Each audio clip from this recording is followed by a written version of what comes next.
Good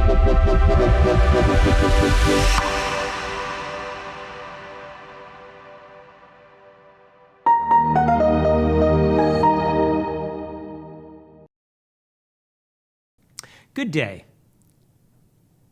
This has been a year unlike any other. Globally, 2021 is a turning point in the pandemic. With vaccines being distributed, businesses reopening, closing, and reopening, travel reconvening, stopping, and then continuing again.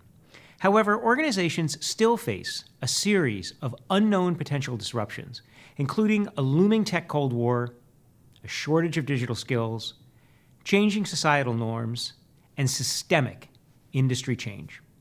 IDC's research shows organizations who are more digitally resilient report 20% or more improvements in profitability, innovation, and cost savings, demonstrating the benefits of resiliency are not limited to just a recovery.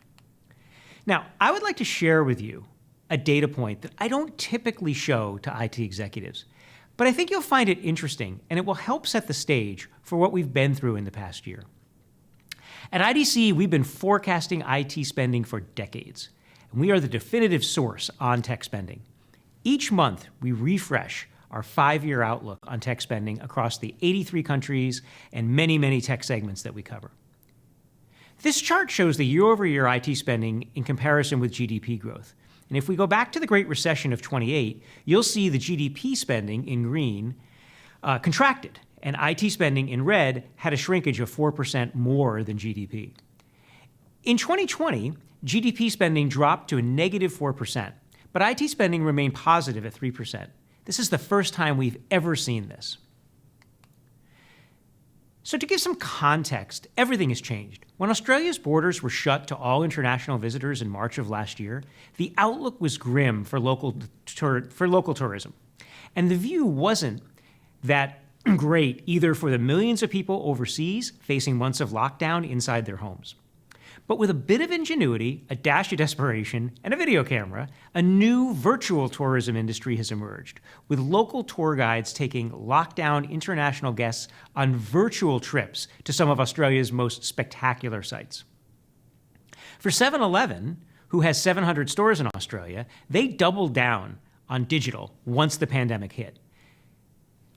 They prioritized the 6 digital initiatives to solidify their position on the other side of the pandemic. For example, they've invested in a new pay-and-go concept store in Richmond, Melbourne, and they put their new acquisition of alcohol delivery service, Tipple, into high gear, delivering to more locations. And that brings us to today. With vaccines being distributed, businesses reopening, and travel reconvening, it feels like the global economy is on its way to getting back to normal. However, organizations face a series of unknown potential disruptions, including a looming tech Cold War, a shortage of digital skills, changing societal norms, and systemic industry change. I'm going to walk through each of these in more detail. Whether it's a tailwind, a headwind, or crosswind will vary by company and by industry. For some of you, you may be using one of these crosswinds as an opportunity to distinguish yourself. There are a few headwinds that we can see coming at most organizations, and they may slow you down. While many organizations made tech investments in 2020 to address the unique needs of the pandemic, those investments did not end in 2020. According to an IDC survey, 40% of 2021 tech budget expenditures are going towards projects that address COVID-19 triggered business changes or post-pandemic new requirements. I would also estimate at least 1/4, if not a third, of next year's spending will go there too. Now, this is for a couple of reasons. Number one, some of the tech investments you stood up quickly during the pandemic need remediation or an integration with the rest of your IT systems. And the second point is that you are dealing with new realities, which is making a permanent change to your IT roadmap. You're also dealing with a lack of skills. While this is not necessarily a new problem, we expect that this will be a bigger problem because so many organizations are now pursuing digital transformation because of the pandemic. The problem with this is the shortage that it impacts real business. According to an IDC study, digital transformation progress had been delayed by 35 weeks due to staffing shortages. So this is real. And we see an escalating trade and technology actions that threaten supply chain disruption, national and international fragmentation, and forcing some countries to increasingly choose between nation-based technology stacks. And that's going to be a big problem going forward. If the headwinds have the potential to slow down your tech projects, the tailwinds are likely to drive tech spending. One of those tailwinds is digital-first consumers. During the pandemic, new digital habits were formed among consumers. 28% used telemedicine for the first time. 20% used mobile ordering for the first time. And a rise in mobile apps and mobile payments, and of course, video. We see more organizations committed to a long-term digital transformation strategy as they make their way to becoming the digital enterprise. So if you think about that from a comparison standpoint, by 2019, 37% of organizations had a long-term commitment to digital transformation. By 2021, that's risen to 53%. We also see various governments proposing bills to stimulate their economies by way of digital investments. The American Jobs Plan, that's $100 billion in broadband, $50 billion for semiconductor R&D. Additional spending earmarked for healthcare, utility, infrastructure, and supply chain will drive modernization and tech spending. In the EU, they have a recovery and resiliency plan. That's about 135 billion euros for digital transition, for the digital transition of the EU. In AP, that's about $218 billion that's being invested. And in China alone, about $200 billion for 5G networks and power grids. So we're seeing this across Asia with investments in Malaysia, in Singapore, for example, in telehealth and data security. And we're seeing, again, a continued steady investment for the digitization of business. If you think about this, the entire world is investing in a new way for a new world that we're seeing unfold. The crosswinds are the most problematic changes that have the potential to knock you off your source and allow your competition to move ahead of your organization. Crosswinds are tricky to forecast because at this point in time, we see them forming, but we don't have a clear view of their speed, their intensity, and their impact on the organization. One of the crosswinds is the changing societal norms. We see consumers and businesses more interested in organizations who can balance making a profit with a purpose. One such metric we can get our hands around is the percentage of organizations who are now requiring certain terms and conditions related to these societal norms. This includes things like the ethical sourcing of materials guarantee, where we're seeing important mandates for the ethical sourcing of materials. We're also seeing accessibility requirements and diversity inclusion requirements. We're seeing the impact of sustainability initiatives on business are changing these societal norms, and they're creating a greater focus on sustainability.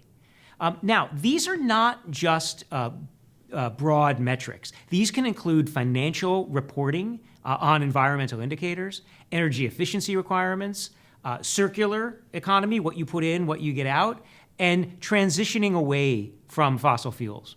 According to an IDC study, more than half of organizations anticipating these changes have found significant or profound positive impacts to their business. We also see governments proposing investments that will accelerate these changes and for some industries create significant industry change. So these changes are tangible. We're seeing about $175 billion in electrical vehicles being proposed in America's jobs plan. We're seeing nearly $500 billion earmarked for tax incentives and subsidies for clean energy investments in the same American jobs plan. And we're seeing these kinds of stimulus happening in Europe and Asia Pacific. Now, if the crosswinds have the potential to throw you off course, and we can't clearly see how fast they're coming at us, what are you supposed to do about it? You need for your organization to really plan to be resilient.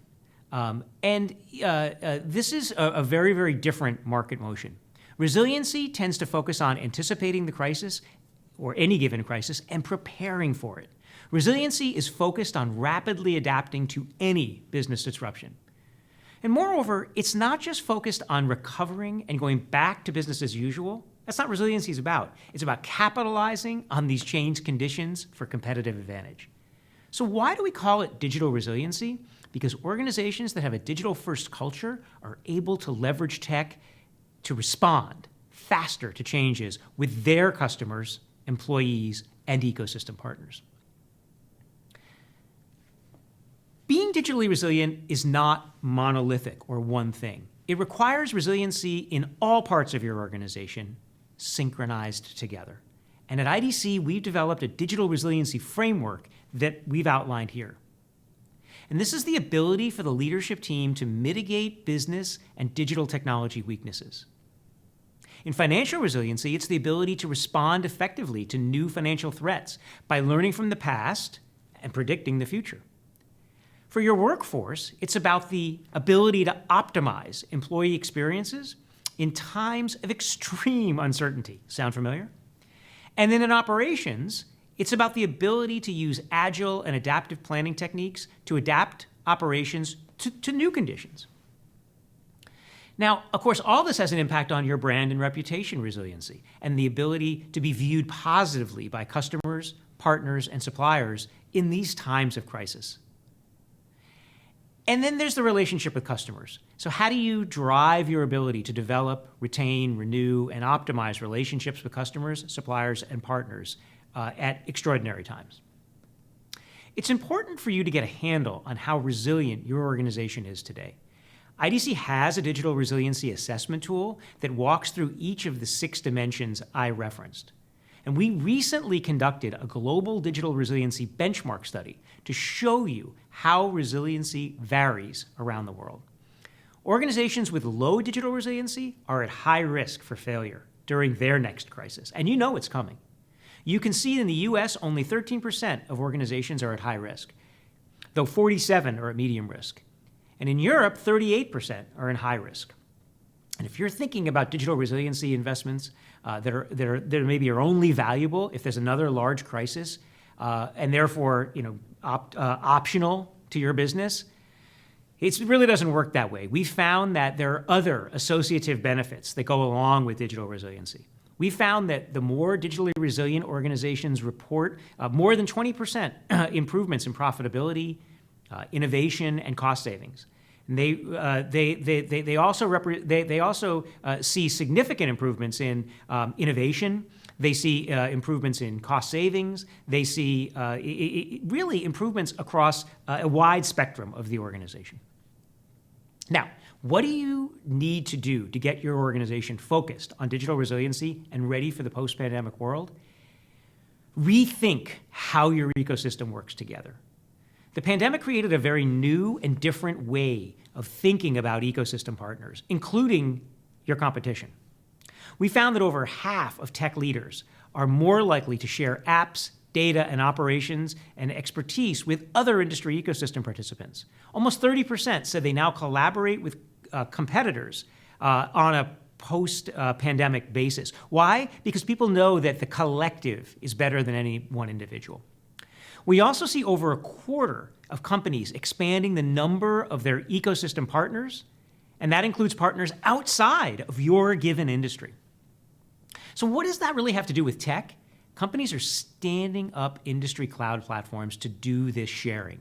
They can use the cloud to share. And most likely you have several of these kinds of efforts going on in your industry today. And it's up to you to figure out how to figure out where they are, how to approach them, and more importantly, how to participate in these cloud-enabled industry ecosystems. Now, innovation models are also changing. 5 or 10 years ago, much of the innovation was internally focused. Or if it was external, it took place through a formalized joint venture or partnership, very structured. Today's innovation models are more fluid and more dynamic, and they're very collaborative with external partners. And you can see from our global survey that organizations have moved to more collaborative, continuous innovation models. European organizations are still largely focused on internal innovation and more formal partnership models. It's really time to catch up. And what can you do to be a tech leader on this front? For starters, look at all those digital native startups in your industry. They have built their offerings for those new digital-first consumers I mentioned earlier. How can you bring them into your ecosystem, your offerings, or your innovation projects in order to drive success for your company and for the industry? You'll recall that I mentioned a shortage of IT skills as a headwind coming at your organization. I showed you the data point that organizations that delayed their DX projects by 35 weeks were due to a lack of digital transformation skills. Now, any of us who sit in IT know this is an issue even without formal data from IDC. But the challenge is much more than finding, say, the best app developer, unleashing AI or analytics or cloud-related technology skills. You need the people who can work with the digital business and develop strategic digital innovation for your organization. And that means they also need to have the ability to take in information, apply it to the business problem that their organization is facing in order to drive change. They need good analytical skills. You need to find these skills in the people that you hire and in the general marketing space, and look in the general marketplace. And looking within the business for people who understand the business and have that analytical capability is a great place to start. So to wrap it up, we've talked a lot about the need to be a resilient organization. I think over the last 2 years, we've learned that you cannot plan for the next crisis. So what you need to really think about is, how do you build an organization that can thrive in times of change and, unfortunately, in times of crisis? And that means building a more resilient, adaptable organization. And part of that means using technology to innovate, to be constantly innovating and thinking about new ways to address internal processes and refine, enhance, and create new customer offers in the marketplace. But this is not just a technology problem. This involves the people who work in your organization every day. And it means bringing in people with new kinds of skills and also retraining and enhancing people in your organization that understand technology, understand your offer, and have the analytical skills to turn your data into information, into actionable offers for your customers. And I challenge you to think about those 3 dimensions as you bring your next generation offers to the marketplace.